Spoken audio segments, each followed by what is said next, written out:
Lisbon, the city of vibrant culture, rich history and endless activities, has something for everyone. Today I'm excited to answer some of your questions about this amazing city. I'll be covering topics like where to stay to avoid crowds, whether the Lisbon card is worth it, fun activities, the best places to shop, and many more. Let's dive into your questions and explore what makes Lisbon so special. So, vamos para Lisboa! Let's kick things off with the most asked question. Where to stay in Lisbon to avoid the crowds of tourists? Well, Lisbon is such a lively city and every neighborhood has its own unique charm. But let's be real, it's tough to avoid the tourist crowds, especially in the city center. One cool area to check out is Moraria. This is the area where I stayed on my last trip to Lisbon. It's one of the oldest neighborhoods packed with history and a great multicultural vibe. Plus, it's the birthplace of Fado music, so you get a real cultural experience. And it's pretty close to the center too. Another great option is the Graça neighborhood. It's perched on one of Lisbon's hills, offering amazing views and a more local feel. It's near Alfama, but without all the tourist hustle. Then there's Estrela, a lovely residential area known for its beautiful streets and gardens.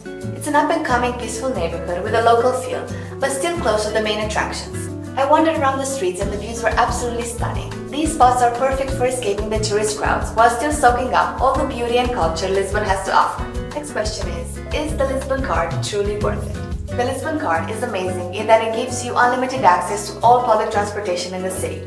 Metro, buses, trams, cable railways, and even trains to Cascais and Sintra. Plus you get free entry to a bunch of cool attractions like Hieronymus Monastery, Belém Tower, the National Tile Museum, and many more. A 24-hour Lisbon card costs €22 and a 72-hour card costs €46. In my opinion, it's only really worth it if you're planning to hit all the famous spots and attractions. But if you just want to take it easy, soak in the vibes and enjoy local life, you can just grab a Navigante transport card from one of the machines at the metro or train stations. You can top it up with money or daily passes as you go along. Just remember, each person needs their own Navigante card and make sure you don't lose it. Can you recommend a fun activity to do there? My personal favorite activity in Lisbon is tile painting at Arte Azulejos with Marie Caroline Vidal. It's a unique workshop where an experienced local artist named Marie will teach you about the history of tile painting in Portugal and how to paint some yourself. She provides you with templates and design inspiration as well as guiding you through the process. The tiles need to be polished off, so you'll have to come back in 2 or 3 days to pick them up. If you're looking for a more complex adventure, I recommend dolphin boat watching with Terra Incognita. It is such a unique experience. You'll be able to see wild dolphins in their natural habitat. It's a 3-hour experience where they take you out on a speedboat into the ocean to observe dolphins living their best life unbothered. Lisbon is a very diverse and international city. There are plenty of activities and something fun to do every day. During my time in Lisbon, I was fascinated by the lively mix of diverse cultures that coexist in the city. However, I also thought it can be quite challenging for the expats who live in Lisbon and have no one to explore the city with. But then I found out about Bubble Switch and I want to share it with you. Bubble Switch is a unique platform that helps you, nomads and locals, build meaningful friendships faster and create your own community with people that truly vibe with you.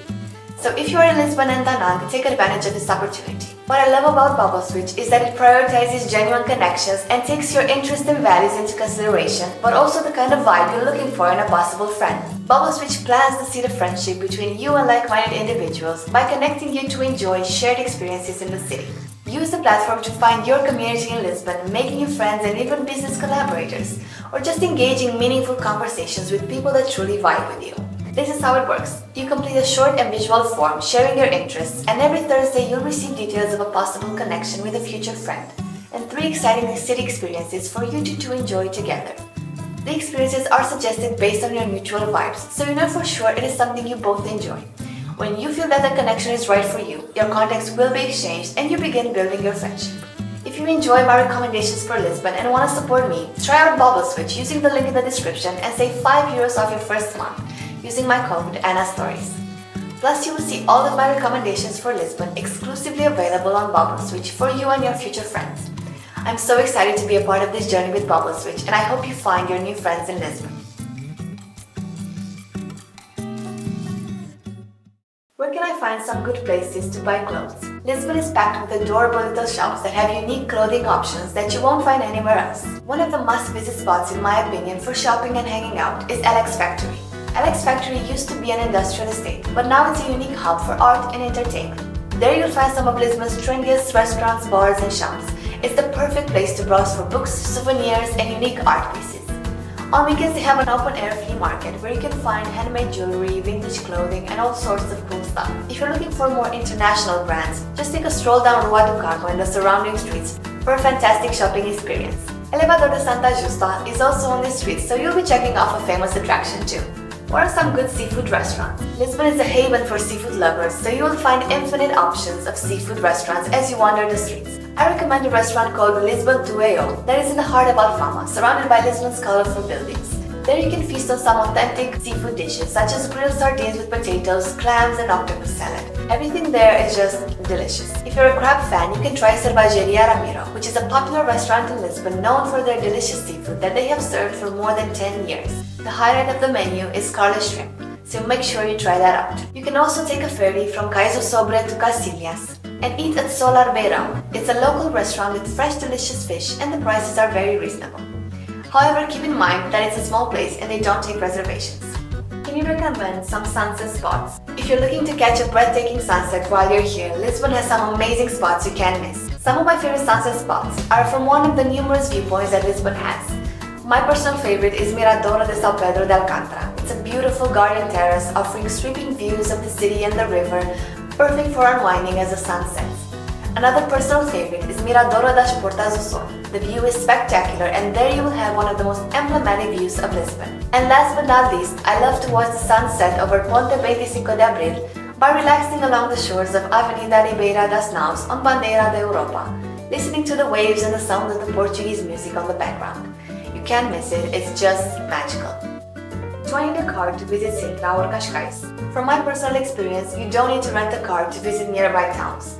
The routes to Sintra and Cascais are super popular with tourists and there are plenty of trains running every day, multiple times a day. A train ride costs about €8 per person for a day trip to these beautiful spots. Just grab your tickets at Rocio train station, hop on a train and enjoy your day in Sintra or Cascais. You'll find more details on where and how to enjoy a day trip from Lisbon in my complete travel guide linked in the description below. Where can I go to hear some good Fado music? Fado music is an emblematic part of Lisbon. It gives the city life and is an integral part of its history. I recommend you enjoy a Fado experience at Ofaya Casa de Fado, which has delighted guests for over 70 years. The location is stunning and you will experience live Fado music while you enjoy some delicious Portuguese food that is included in the price. To attend, you will have to reserve your spot online and pay in advance. I was thinking about staying a night in Sintra. Is it worth it? I personally did not stay a night in Sintra and I thought it was for the best. I had plenty of time during my day trip to visit the stunning city center and then head to the attraction I was most excited to see, which was Peña Palace. This place has been on my bucket list for a very long time. I grabbed my ticket online on their official website to avoid the queues and then took a €7 Bolt taxi from Sintra Center to Peña Palace. I loved every single minute there. It was just magical seeing Sintra and the ocean from the palace. After our visit, we went back to the train station and took a train to Lisbon to enjoy the sunset there. What is your favorite cafe in Lisbon? I went to a couple of cafes in Lisbon and there were two that I absolutely loved. Due to the increasing number of digital nomads, there is a great diversity of beautiful cafes and brunch spots where people bring their laptops and work on their projects. One personal favorite is Copenhagen Coffee Lab. They have a lot of branches in the city, but I went to the one in the lovely neighborhood of Alfama. So on your way to get a cappuccino and a cardamom bun, enjoy your stroll on this cobblestone street surrounded by colorful old buildings. The coffee is amazing and the pastries are always fresh and delicious. Another favorite of mine is Sonis Greens. It's a Spanish franchise that I discovered in Madrid and I was happy to find it in Lisbon as well. This is the perfect spot for breakfast, lunch or dinner. They have a lot of vegetarian and healthy options as well as delicious coffee and healthy sweets. They have different locations around the city, the design is earthy and it's a very relaxing spot to start your day. Where can I hear some live music in the city? Wandering around Lisbon, you are bound to encounter talented local musicians showcasing their art.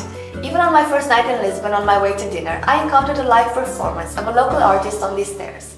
Everybody gathered around with a drink or something to eat and just enjoyed the music together. Another live performance that I witnessed was this one near the Cais do Sobre station, where an entire band was set up on the sidewalk and sang with the crowd, creating a magical atmosphere.